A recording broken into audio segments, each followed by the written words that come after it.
کون کہتا ہے بھائی شیعہ زکات نہیں دیتے؟ آیا ہوا ہے بہت کچھ. وہ ہمارا بھائی ظفر عباس JDC والے, تو وہ جب ماہ رمضان میں ذرا شور زیادہ مچتا ہے کہ انہیں زکات مت دینا, شیعہ تو زکات کا قائل ہی نہیں ہے, شیعہ تو زکات ہی نہیں دیتا, انہیں زکات مت دینا. شیعہ تو زکات لے کے پھر وہ لگتے ہیں کہ اس کے پیچھے فلاں ہے, یہ اس زکات کے پیسوں سے یہ کریں گے وہ کریں گے. تو میں انہیں بھی جواب دے رہا ہوں, اور ان کی طرف سے اگر کسی ہمارے عزیز کے ذہن میں کوئی شبہ آ گیا ہوگا تو اس کو بھی جواب دے رہا ہوں. تو پہلی بات تو یہ کہ ہمارے ہاں زکات, نماز, روزہ, حج ایک ایک بچے کو یاد ہے.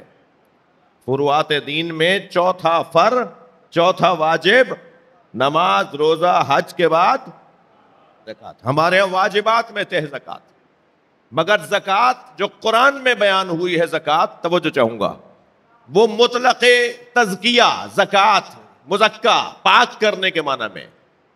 جانور کو آپ جب ذبح کرتے ہیں تو اس کو کہتے ہیں یہ مزکا ہو گیا, آپ کہتے ہیں پاک ہو گیا اب اس کا گوشت, اب یہ گوشت حلال ہو گیا, پاک ہو گیا, کھانے کے قابل ہو گیا. صحیح ہے جی. تزکیہ کہتے ہیں اپنے, کیا بھائی تزکیہ نفس, یعنی اپنے آپ کو پاک کرنا. ماہ رمضان میں کیا ہو رہا ہے؟ تزکیہ نفس ہو رہا ہے. فلاں جگہ درس میں گئے ہیں, فلاں جگہ مثال کے طور پر کوئی عبادت انجام دیے, کیوں کر رہے ہیں؟ تزکیہ نفس. تزکیہ, مزکا, زکات ایک ہی خاندان کے الفاظ ہیں.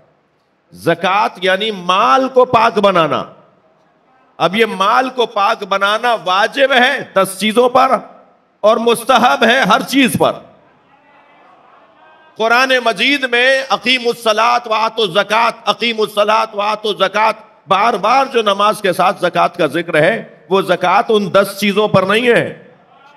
وہ زکات مطلقاً صدقہ ہے, جو آتے جاتے آپ پیسہ دیتے ہیں, جو آتے جاتے آپ فقیروں کو دیتے ہیں, آتے جاتے آپ کسی کو نواز رہے ہوتے ہیں, وہ مراد ہے. یعنی اپنے مال کو مسلسل خرچ کرتے رہو.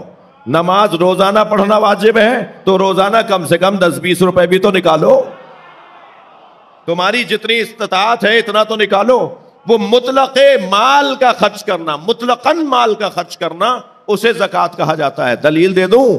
دلیل یہ ہے کہ علی مولا نے جو حالت رکوع میں زکات دی ہے, وہ ان 10 چیزوں میں سے نہیں تھی, فقیر کو نوازنا تھا.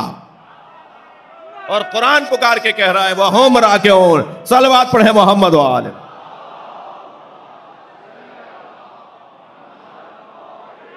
انما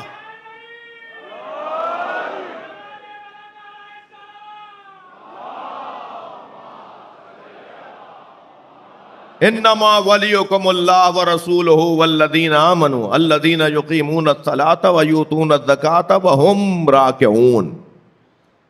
تمہارا ولی اللہ, تمہارا ولی اللہ کا رسول, تمہارا ولی وہ جو صاحب ایمان ہے, جو نماز قائم کرتا ہے اور حالت رکوع میں زکات دیتا ہے. حالت رکوع میں مولا علی نے جانوروں پر, گندم پر اور کھجور پر اور کشمش پر اور سونے اور چاندی کے اوپر زکات نہیں دی تھی. وہ 10 چیزوں والی زکات واجب زکات ہے, لیکن ہر صدقے کو زکات کہتے ہیں. لہذا شیعہ زکات دیتا ہے, شیعہ زکات دیتے ہیں جی, شیعہ زکات دیتے ہیں, اور ایسی دیتے ہیں کہ جس کی میں آپ کو ایک خوبصورت مثال دوں.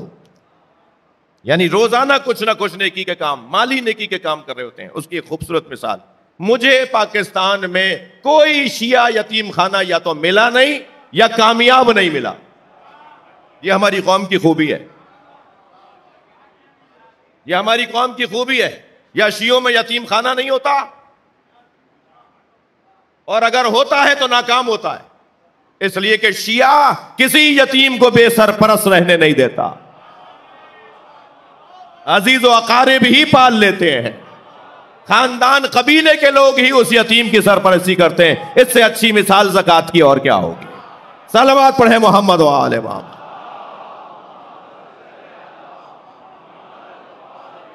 یہ خوبی ہے. ایک صاحب کہنے لگے ہمارے یہاں یتیم خانے نہیں ہوتے. میں نے کہا بھائی یہ کوئی اچھی بات ہے کہ ہمارے یہاں یتیم خانے ہوں؟ یہ تو خوبی ہے ہماری قوم کی, یہ تو اچھائی ہے ہماری قوم کی کہ ہمارے یہاں یتیم خانے نہیں ہوتے. کیوں نہیں ہوتے؟ یتیم نہیں ہوتے کیا؟ یتیم تو ہوتے ہیں, یتیم خانے نہیں ہوتے. یتیم ہوتے ہیں, چچا پالتا ہے, ماموں پالتا ہے, عزیز و اقارب پالتے ہیں, رشتہ دار پالتے ہیں. وہ کہتے ہیں ہم اپنے بچے کو اس کے ساتھ ہمارا بھی تو کوئی تعلق ہے. ہم اسے کیسے کسی ایسی جگہ پر جمع کرا دیں کہ جہاں پر یہ عنوان ہو کہ صاحب یہ یتیم خانہ ہے؟ یہ زکوٰۃ کی ادائیگی کی ایک بہترین قسم ہے. شان سے مدرسے ہیں، شان سے مسجدیں ہیں، شان سے امام بارگاہ ہیں.